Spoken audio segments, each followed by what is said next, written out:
Terus akhirnya memang saya banyak belajar dari para maestro ya.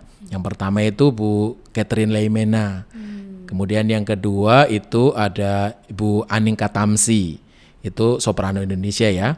Kemudian ada Bapak Tommy Prabowo dan yang terakhir karena saya di Batavia Madrigal Singers dengan Pak Afif Priyatna. Itu saya belajar vokal, kemudian juga conducting gitu.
Halo Sobat YBHK, kembali lagi bersama saya Utami di dalam podcast kita yang episode ke-31. Sukses bersama YBHK. Sobat YBHK, jangan lupa subscribe, like, share, dan komen. Nah, pada episode kali ini spesial nih Sobat YBHK. Jadi untuk episode kali ini akan ada 5 voucher GoPay masing-masing 50.000 bagi yang memberikan komentar menarik. Nah, nanti 5 komentar menarik itu akan diumumkan di Instagram YBHK pada hari Kamis tanggal 7 April 2022. Jadi Sobat YBHK jangan lupa, mari kita berlomba-lomba untuk memberikan komentar yang menarik. Baik, kali ini di podcast ke-31 dengan tema ketangguhan, saya tidak sendiri, saya ditemani oleh Bapak Hendarto, nama lengkapnya Bapak Ignatius Yuli Hendarto. Beliau adalah guru SMA Tarsisius 1 sekaligus membantu di SMP Tarsisius 1. Untuk lebih mengenal lagi, mari kita ikuti dan saksikan podcast kita hari ini. Oke, selamat siang Pak Hendarto. Selamat siang Bu Tami, apa kabar Bu? Puji Tuhan, baik Pak. Baik Pak, kita perkenalan lebih lanjut ya Pak. Saya kenal Pak Hendarto ini kan juga sudah lama, tetapi saya kan belum mengenal lebih jauh lagi Bapak ini masa kerjanya di YBHK seperti apa. Boleh diceritakan Pak? Terima kasih Bu Tami. Saya mulai bekerja di YBHK itu tahun 98. Waktu itu saya diterima sebagai guru kelas di SD Damai dari tahun 98 sampai 2004. Karena memang latar belakang saya sebelumnya dari lulusan PGSD. Kemudian tahun 2000 saya mulai kuliah musik di Jakarta, di Universitas Negeri Jakarta. Itu tahun 2000 mulai. Kemudian di Damai itu sampai tahun 2004, kemudian saya dimutasi ke SD Tarsisius 1 dan SMA Tarsisius 1. Begitu. Kemudian dari SMA itu dari 2004 sampai sekarang. Saya ngajar di SMA, kemudian diperbantukan juga di SMP Tarsisius 1. Oke, yang cukup lama ya Pak, dari Lumayan. tahun 98. Oh, tadi sudah disinggung dari SD kemudian tertarik kuliah di musik ya Pak. Itu apa yang melatar belakangi kok tiba-tiba tertarik untuk ke musik ini? Ya memang boleh dikatakan dunia saya tuh memang bermusik dari kecil gitu. Sehingga memang dulu memang waktu kecil tuh bermusik sama bapak saya. Terus saya tuh sering banget ikut festival. Kalau zaman dulu tuh ada Bintang Radio anak-anak gitu ya. Dari SD itu saya sudah sering mengikuti lomba sampai tingkat provinsi Jawa Tengah gitu. Jadi memang dunia musik sudah dari kecil. Cuma waktu lulus SMA itu saya bingung dulu kan nggak ngerti ya mau kuliah di mana, pengen kuliah musik tuh di mana sih nggak ngerti gitu. Tapi terus akhirnya saya masuk kuliahnya ambil PGSD di UNS. Kemudian baru setelah di Jakarta baru kepikiran kayaknya saya mesti mengembangkan musik nih, maka saya kuliah musik gitu. Oke. Lanjut ke musik. Jadi dari pengalaman itu tentu Bapak punya passion, minat untuk memajukan musik juga. Nah, untuk pengembangan musik sendiri bagi anak-anak apa yang Bapak lakukan selama ini? Ya, waktu saya di SD itu saya mengembangkan mereka itu biasanya kalau di SD saya biasa ngajar paduan suara di SD Tarsi itu. Kemudian juga ensemble musik biasanya dipakai kalau upacara gitu ya. Terus kalau pas misa di gereja gitu atau kegiatan-kegiatan lain seperti lomba gitu. Oke. Ke paduan suara ini kan nggak cuma satu ya Pak yang dilatih. Nah, kira-kira ketika ada nggak kendala atau kesulitan ketika memandu paduan suara yang notabene kan nggak cuma 1-2 anak, tetapi harus dalam satu kelompok. Nah, itu kira-kira ada kesulitannya apa di situ dalam memandu sebuah paduan suara? Oke. Ya kalau untuk anak-anak SD lebih mudah kayaknya. Jadi mudah, Pak. Lebih mudah kalau anak kan susah ya. Iya, karena anak SD itu pertama mudah diatur ya. Mudah diatur, kemudian pembagian suaranya juga kan belum banyak, baru 2 gitu ya. Terus jadi mereka banyak saya melatihnya dengan drill. Jadi mereka menirukan gitu ya. Harus bagaimana menyanyinya begitu ya. Di kelas berapa itu, Pak? Biasanya saya kelas 4 sampai 6 gitu. Itu kalau SD ya. Kalau SMA ya lebih kompleks tentunya ya, karena SMA udah remaja, itu tantangannya lebih besar. Pertama mereka masih remaja, itu masih jiwanya labil ya, apalagi dalam dunia paduan suara ya. Sepertinya bagi anak-anak tuh agak tanda kutip asing, tidak dengan musik-musik yang easy listening gitu ya. Kalau paduan suara kan biasanya lebih berat ya, lebih berat. Sehingga harus menyamakan frekuensi dulu dengan anak-anak supaya saya bisa masuk, kemudian mereka juga bisa menyesuaikan diri. Menyanyi paduan suara tuh seperti ini gitu. Jadi seperti itu. Oke. Terkait dengan tadi supaya satu frekuensi gitu, gimana, ada teknik tertentu nggak supaya mereka bisa tidak terlalu susah untuk mengatur satu suara? Selama ini saya berarti lama di SMA ya, jadi saya mengajar ekstrakurikuler paduan suara di SMA itu biasanya kan kalau SMA udah 4 suara ya, 4 suara, jadi biasanya saya ngelatih per suara dulu gitu, per suara dulu. Jadi tantangannya itu, kemudian tantangan lebih besar juga mengajari membaca not ya kan, apalagi misalnya kalau untuk kompetisi itu kan pakai notasi balok ya. Ngajari mereka yang notabene banyak yang tidak tahu begitu ya, itu tantangan berat gitu. Tapi selama ini sih karena mereka juga senang mempelajari hal-hal baru, kemudian mereka latihan persuara gitu. Jadi nanti persuara itu ada koordinatornya gitu. Terus juga dibantu, sangat-sangat dibantu sama alumni biasanya. Alumni yang sudah lulus gitu, mereka dengan sukarela membantu para adik-adiknya sehingga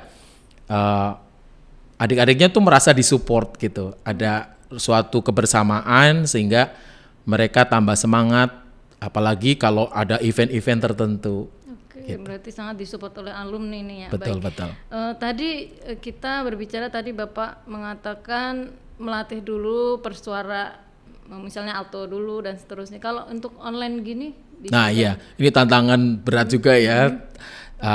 Selama online ini ya kita tetap ada, tapi memang kalau online itu biasanya saya karena kan kalau online itu benar-benar harus sama ya.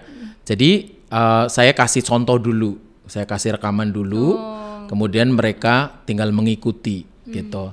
Terus pada saat ekstrakurikuler mereka menyanyi satu-satu. Jadi satu-satu gitu, mereka nyanyi satu-satu. Satu-satu ya betul, kalau online. Okay. Betul satu-satu. Beda sama offline ya, bareng-bareng gitu. Kalau ini satu-satu gitu. Tapi kalau misalnya ada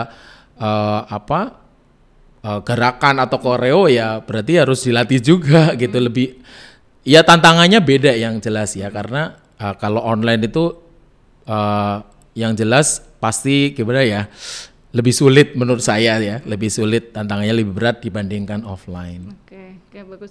Kalau saya lihat juga mungkin untuk paduan suara ini juga ada teknik-teknik tertentu ya, ketika di online kan pun ada tekniknya juga tersedia begitu. Baik, ketika mendampingi ekskul tentu dengan online dengan offline berbeda-beda ya Pak, suka dukanya gitu Pak, sukanya apa, dukanya apa, boleh diceritakan?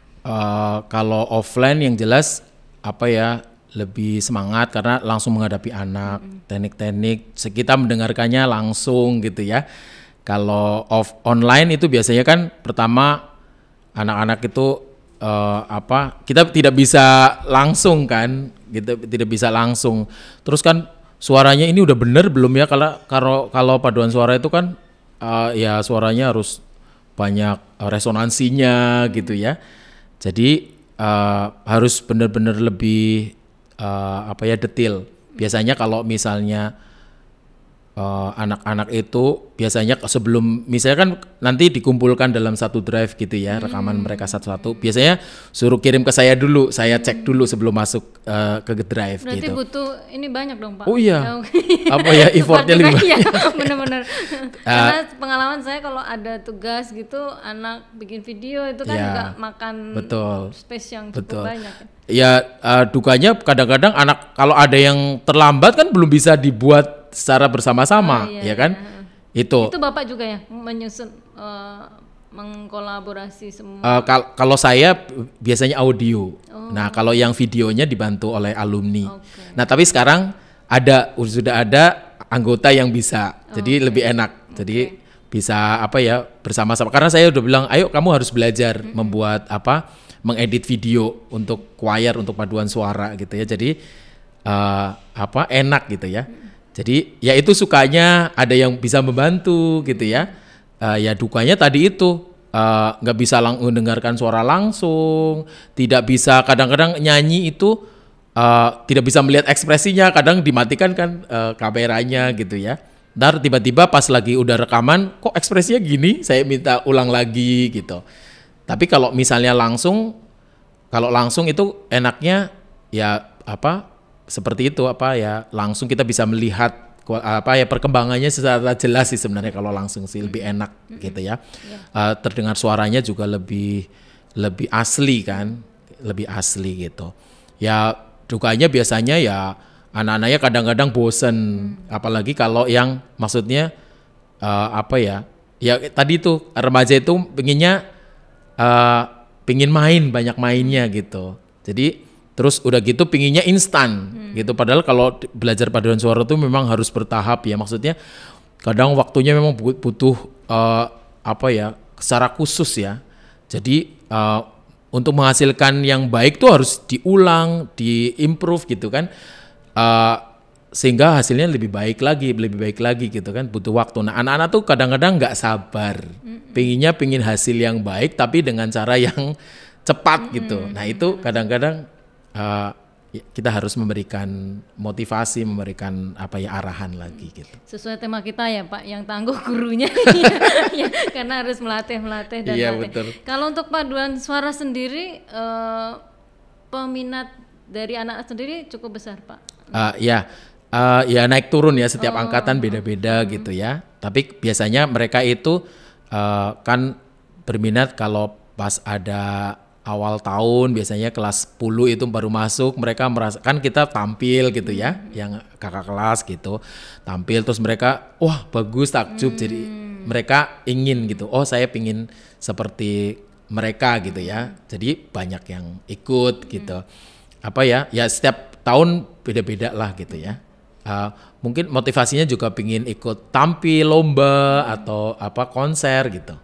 Ada batasan nggak Pak untuk kuota untuk paduan suara ini yang idealnya? Bapak kan cuma sendiri nih, mungkin tadi sudah dibantu beberapa alumni kan, ya. Ada nggak kuota? Enggak sih, nggak ada batasan, cuma ya pasti diaudisikan kalau yang tidak memenuhi standar ya pasti. Tapi nggak saya langsung keluarkan sih, biasanya seleksi alam. Oke, ya, baik. Kemudian sampai saat ini Pak, ada nggak pencapaian prestasi yang mungkin Bapak pernah di dalam ekskul ini ya, yang pencapaian prestasi di dalam kegiatan ekskul ini? Oh ya, waktu saya pegang SD Tarsi itu dulu anak-anaknya lumayan aktif ya, itu kompetisi bagus banget. Kalau misalnya ada mau lomba pasti saya audisi dulu gitu. Jadi pilihan terbaik gitu ya. Dan dulu sering memenangi perlombaan gitu ya. Dulu sering ya juara 1, juara 2 gitu ya. Tertinggi itu kalau SD itu pernah 5 besar Dendang Kencana dulu yang Gramedia ya.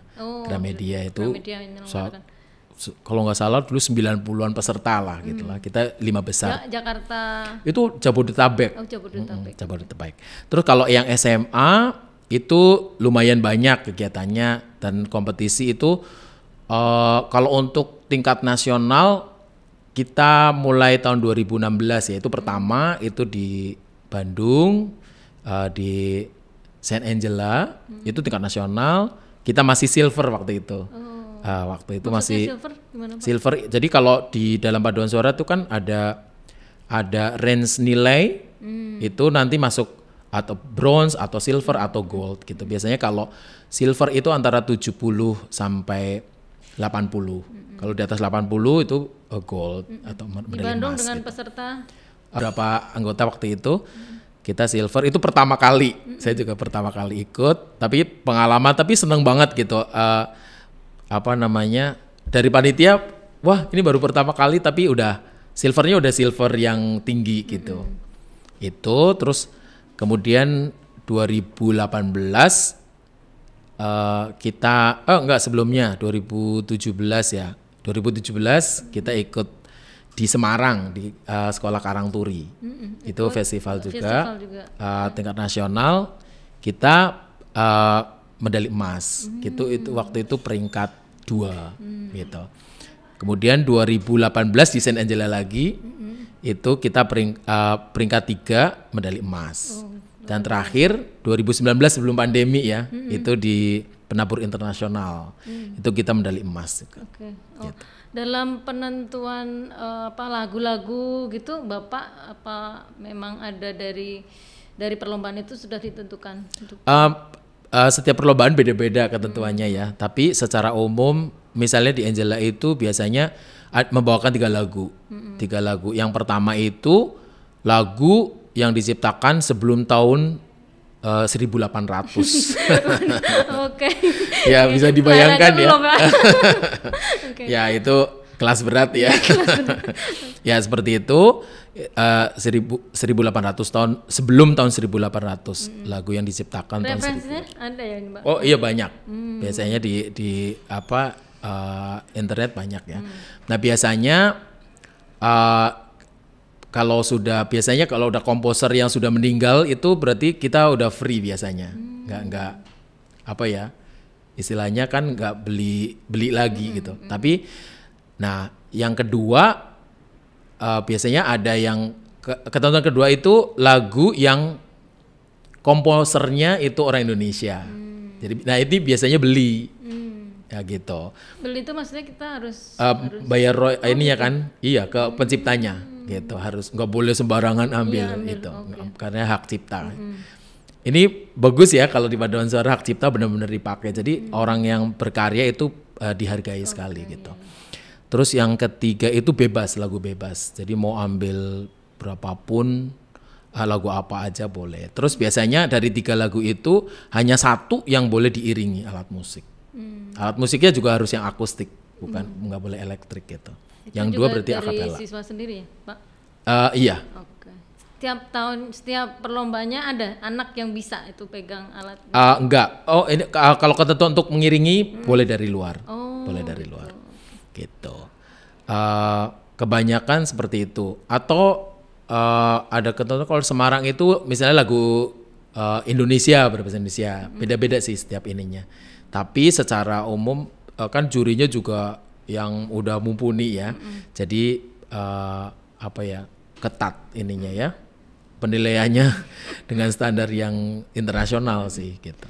Oke, berarti cukup ini ya Pak, pengalaman untuk lomba sudah tidak diragukan lagi ya.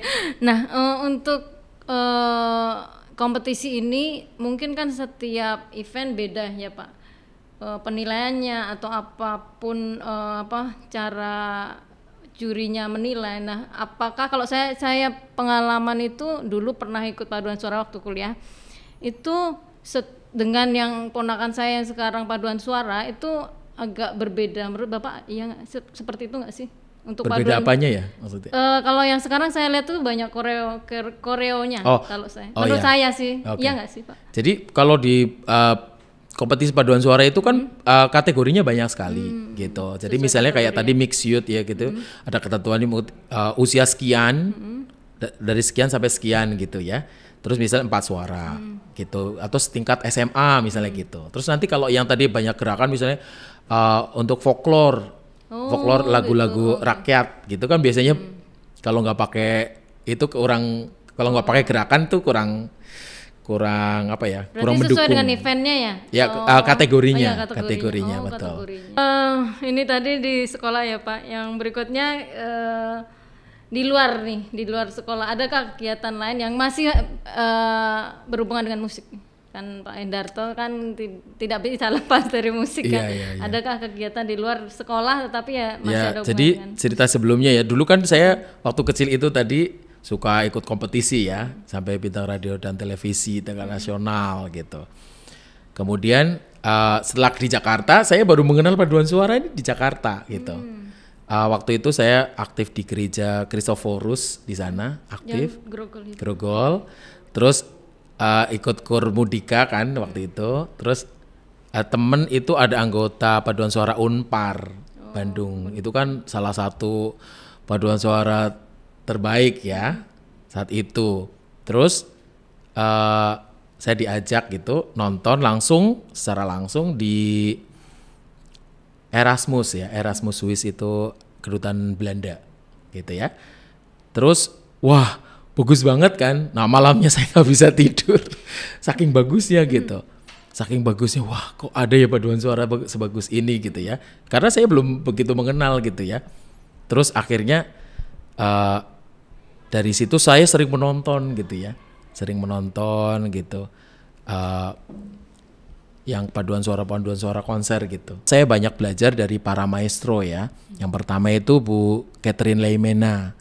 Kemudian yang kedua itu ada Bu Aning Katamsi. Itu soprano Indonesia ya.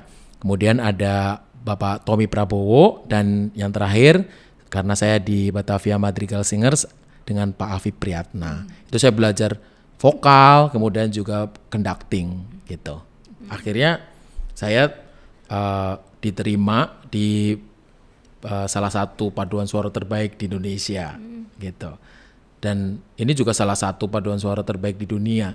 Jadi Bapak juga ini ikut di situ tahun 2004 ya. Itu di Batavia Madrigal Singers. Itu wah, senang sekali saya di situ karena mendukung sekali untuk kita lebih maju gitu.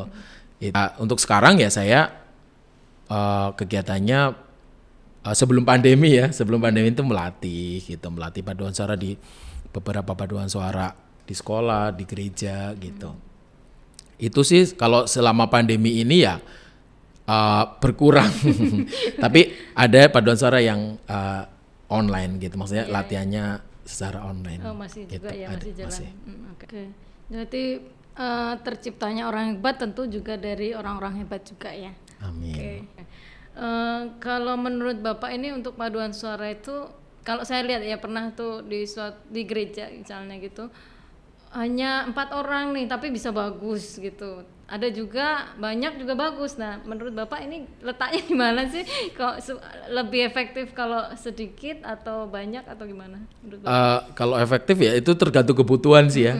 Ya 4 orang mau atau banyak pun bisa bagus juga, sama aja kan gitu ya. Tergantung kebutuhan. Kalau misalnya jadi kembali lagi, kalau ada yang kompetisi yang chamber gitu yang anggotanya sedikit atau yang paduan suara besar juga ada gitu. Jadi sesuai kebutuhan juga sih. Jadi kalau menurut Bapak lebih gampang yang mana nih kalau ngelatih atau mendampingi Oh paduan pasti suara? lebih mudah yang lebih sedikit ya.